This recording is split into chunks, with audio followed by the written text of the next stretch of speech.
on those Gen Z protests. So maybe I'll start with the positive. When it comes to the first thing that I would like to highlight is the right to peaceful demonstration. No? Peaceful demonstration is a human right. And it was very positive that so many Kenyans participated and exercised their right, and most importantly, felt that there was the space to exercise this right. I think we should not take for granted that here there is still the space to demonstrate, to mobilize, to go in the street. You have many countries in the region, on the continent, when you don't even have this space. So I think that this is something that is very positive, and it shows that at the end there is the space for Kenya to participate in the future of their country. The second thing, the positive thing that we're taking out of this is the participation of the youth. Everywhere in the continent, there's been many analysis, many concerns about the youth being disenfranchised. And what we can take from the events, the past few months, is that the youth was able to mobilize, was able to participate, understood the role that they have in the future of their country, and we can only hope that this mobilization stays and that it will translate, in the upcoming election processes. Now, in the less positive, I think that we've been, witnesses, many, alleged arbitrary detention, summary execution, enforced disappearances, and this is deeply, deeply, deeply concerning to the international community, to the Office of the High Commissioner for Human Rights. I believe the High Commissioner for Human Rights has expressed concerns over the situation. So what we can do, as the UN, as the Office of the High Commissioner for Human Rights, is to, help in, making sure that those, responsible for this are held accountable. So providing support, providing technical expertise to the police and, investigators, criminal justice, to make sure that, those responsible are held accountable, but also continue to put pressure on those responsible, on the government, to make sure that not only, there is accountability, but also that this, never happen again, and that people are able to exercise their right to peaceful demonstration in an environment that is completely, respectful of their human rights. We're in court. We just did a scan, and you could see the pictures where the IG was just a few kilometers from the High Court, and yet the excuse that was given to court and was that he was out of town. Sometimes our courts as well must take that responsibility to ensure that their court orders are obeyed, and either refuse to grant audience to the government agencies that refuse to obey court orders, or pronounce themselves on the law even as they grant those orders, and or suffer the fate of being the suckers in the three arms of government when your orders are disobeyed left, right, and center. Because we can't have a whole arm of government also crying foul, like the helpless, like the people of Kenya. And so if the courts are saying they have teeth and they're not barring their teeth out and showing their might as well, then we continue to suffer this game that you summon them, they refuse to attend. So unless our courts also are serious and they decide to also bar their teeth against those who disobey court orders and or refuse to grant them any orders until they purge themselves of the content, then is when you begin to see a change in this country. Because we cannot continue to have courts that are saying they're not obeying court orders, they're not obeying, or they issue court orders and they don't care thereafter. So as a law society, we are doing our part. We are bringing the cases before the court, we are seeking for the answers. We are fighting to ensure that those who have since disappeared, we demand that they are brought to court. But it's a sad time in our nation that we're seeing habeas corpus is being taken as a joke. That we can grant people extra time to bring in their pleadings or to take their time as to whether they will come to court or not, and not recognizing that somebody could be in the limbo between life and death. And so, unless also our courts recognize this old age century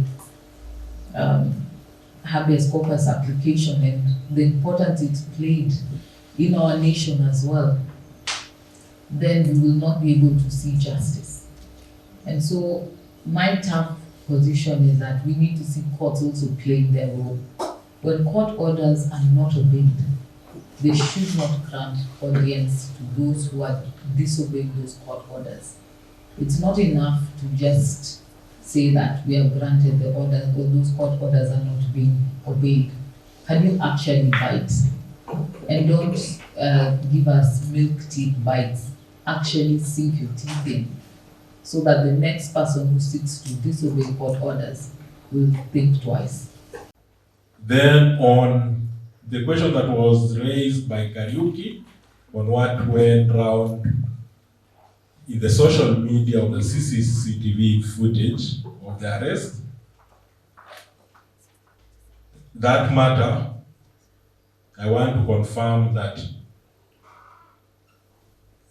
the arrest or the modus operandi of the police has not changed. We have various units, and various units dressed differently. Operational units dressed differently. What you need to ask is, was the engagement really necessary? That is a matter that is being canvassed internally, and if you heard very well concerning the Baby Pendo's case, which set a precedent on commander's responsibility, it is a matter that is being pursued, where it is not necessary for you to hold me liable, but the responsibility is shifting to a higher level for purposes of promoting accountability and responsiveness. On why is it that when torture allegations are made, it is only the private parts that suffer the most? I could not be having a very clear answer, but what I want to admit is torture in itself is illegal and lawful, regardless of the way the same is done. Torture is illegal, and any act or any accusation of torture should be followed keenly. And we have the IPOA, where you find the police are not acting on that complaint. That is an issue you need to raise.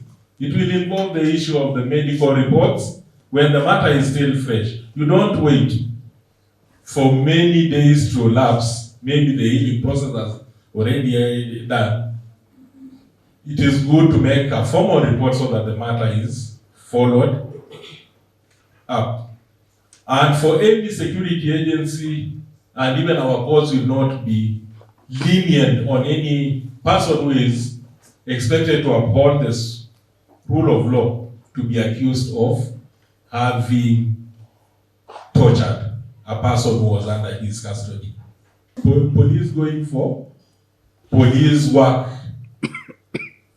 when not properly dressed.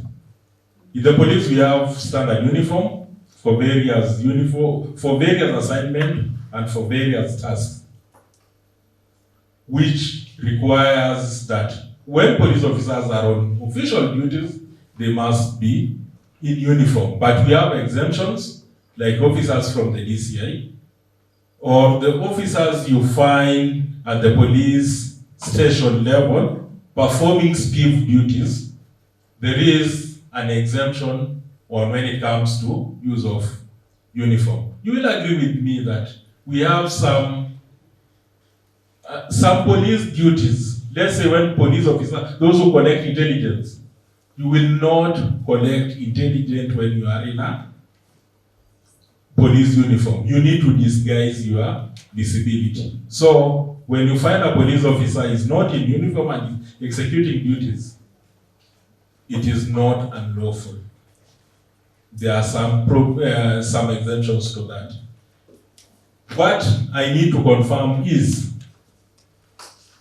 it is only illegal where police officers, where you are expected to execute your mandate, you conceal your identity with ulterior motive. That one is not allowed. I want to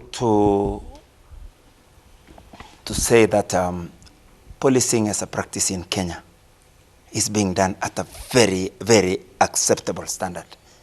Yes, you can imagine we have 110,000 police officers. Misbehavior is an individual responsibility, and sometimes it comes to, in other jurisdictions, 30%, 20%, 10%, but we are doing our best. Our disciplinary procedures have been tightened so that the police officer is made accountable to his actions administratively. But for criminal liability, IPOA is responsible at checking that. But for us, we are doing our best.